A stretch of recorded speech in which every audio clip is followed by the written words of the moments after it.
The NASCAR world was set ablaze following Christopher Bell's pit road incident at Las Vegas Motor Speedway. What seemed like a simple pit stop turned into a controversy that divided fans and experts alike. During the Pennzoil 400 at Las Vegas Motor Speedway on March 16th, Christopher Bell found himself in a precarious situation.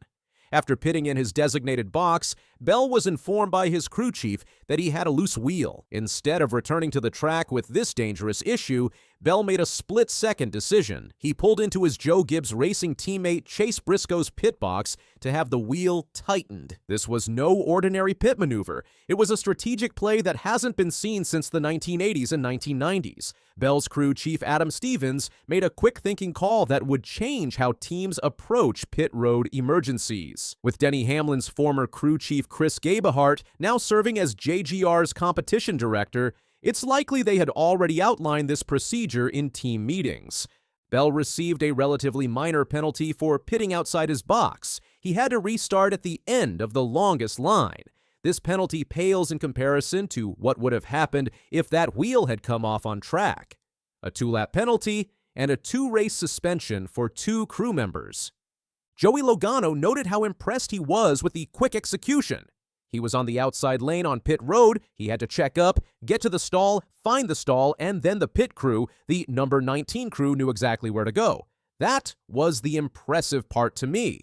The other pit crew had an idea of what to do. Kevin Harvick, former Cup Series champion and now a NASCAR analyst with Fox Sports, didn't hold back his thoughts on this incident. Harvick stated this on NASCAR on Fox. When you have that type of scenario that some have thought about it, some haven't. All these teams have an alliance from a manufacturer standpoint. I think you could get your wheel tightened. The problem is, what happens if they're going in to fix a fender or fill your car up with gas? And then NASCAR clarified that. That was the part that I thought would start to get unfair because these guys will take any gray area in the rule book and just exploit it. On his podcast, Harvick questioned the fairness of the rule, particularly for smaller teams. It's within the rules.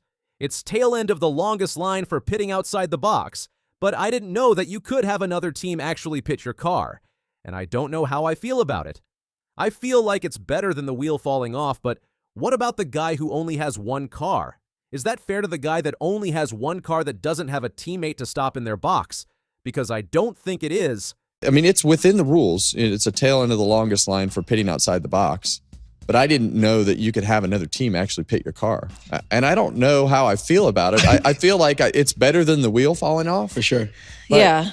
What about the guy who only has one car? Is that fair to the guy that only has one car that doesn't have a teammate to stop in their box? Because I don't think it is. So now every team is going to do it. Yeah, for sure. Well, every team is going to have that plan now. So now it's a different conversation, right? Because it happened once.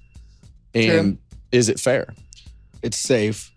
Safer for sure. I agree with the safer piece of it, and it's better to not have the. I can't wait to see where this goes because it's not fair, but it is safer. To see where this goes, because it's not fair, but it is safer. Harvick's comments highlight a fundamental imbalance in NASCAR competition. Teams with multiple entries like Joe Gibbs Racing, with 4 cars, have more options in emergency situations compared to single-car teams. He further emphasized this point. Is it fair that a 2-car team only has one choice and a 4-car team has 3 choices? Well, and what if the pit box is already behind you? Well, sometimes they don't have the option until you're all the way down pit road, so I don't know. This is a great debate. Wheel fall off. But is it fair? Is it fair that a 2-car team only has one choice and a 4-car team has 3 choices? Well, and what if the pit box is already behind you? Yeah, and what if the pit box is behind you? So I don't want the wheel to fall off, but it's not fair. This is a great debate, and I can't wait. Harvick didn't just point out the problem. He offered a solution that could level the playing field. What's fair is to just say your team can pit your car. That's it, because that's who's on your roster. What's the point of having the roster? This straightforward approach would eliminate the advantage that multi-car teams currently enjoy. However, Harvick acknowledged that while his solution might be more fair, the current rule does improve safety on the track. His concern extended beyond just the immediate issue of loose wheels. Harvick worried teams might exploit this rule for competitive advantages, using other teams' pit crews not just for safety issues, but for regular maintenance like fixing fenders or refueling. While Harvick focused on fairness, his former NASCAR colleague Clint Bowyer took a different stance. Bowyer fully supported NASCAR's rule clarification, emphasizing safety above all else. Bowyer stated, "I think it's a better play. It's the safest play like you just said. You know you're out of harm's way. I never liked the fact that we had drivers stopping on pit road and putting in reverse and backing up with other cars going down pit road. That's not a good option." This stark contrast in opinions between two respected NASCAR veterans has created a fascinating debate in the racing community. Should NASCAR prioritize competitive fairness or on-track safety? Does one have to come at the expense of the other? 4 days after the Bell incident, NASCAR issued an official clarification to teams in all 3 national series. The clarification drew a clear line between safety issues and competitive advantages. For safety issues, tightening loose wheel nuts or lug nuts, removing a fuel can, removing a wedge wrench, removing a jack from under the vehicle. For competition adjustments, any service beyond addressing immediate safety concerns. NASCAR emphasized they prefer safety issues to be addressed on pit road rather than having equipment or tires becoming detached on the track. This aligns with Bowyer's safety-first mentality.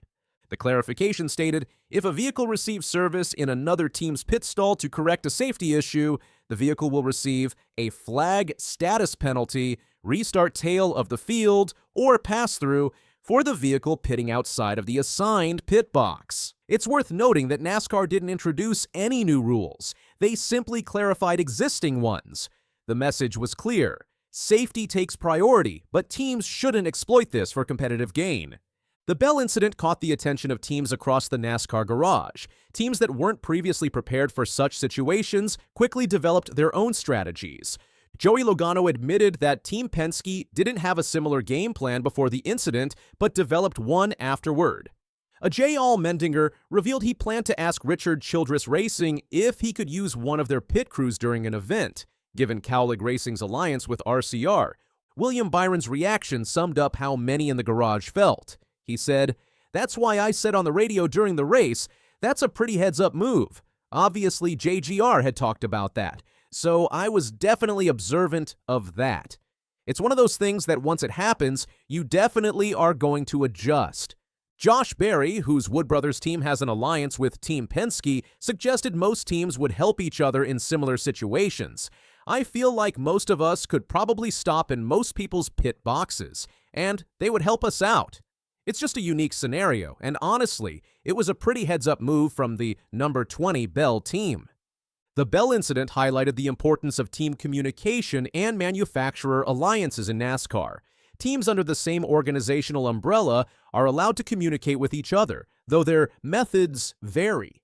Joey Logano mentioned that some organizations position their spotters beside one another for easier communication. Ross Chastain revealed that Trackhouse Racing uses an intercom system. Other teams rely on group texting to stay connected during races.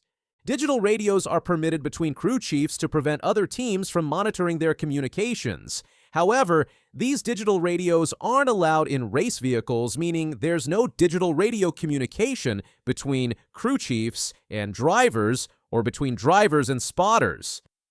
Manufacturer alliances also play a significant role. Chevrolet teams help each other, Toyota operations rely on one another, and Ford teams follow similar protocols. These alliances create a network of support that extends beyond individual team structures. Despite the pit road incident, Bell managed to finish 12th in the Pennzoil 400, though this ended his impressive 3-race winning streak. Had he not used Briscoe's pit box, he could have faced a much harsher penalty than restarting at the back of the field. If Bell's tire had come off on track, his jackman and tire changer would have faced suspensions, similar to what happened with Richard Childress Racing's Kyle Busch during the same race. The Pennzoil 400 at Las Vegas was particularly chaotic, with 9 cautions, 2 wheel detachments, and pit crew suspensions for Richard Childress Racing, among other incidents. Josh Berry of Wood Brothers Racing claimed the race win ahead of Daniel Suarez of Trackhouse Racing, but the Bell pit incident remained the talking point of the weekend.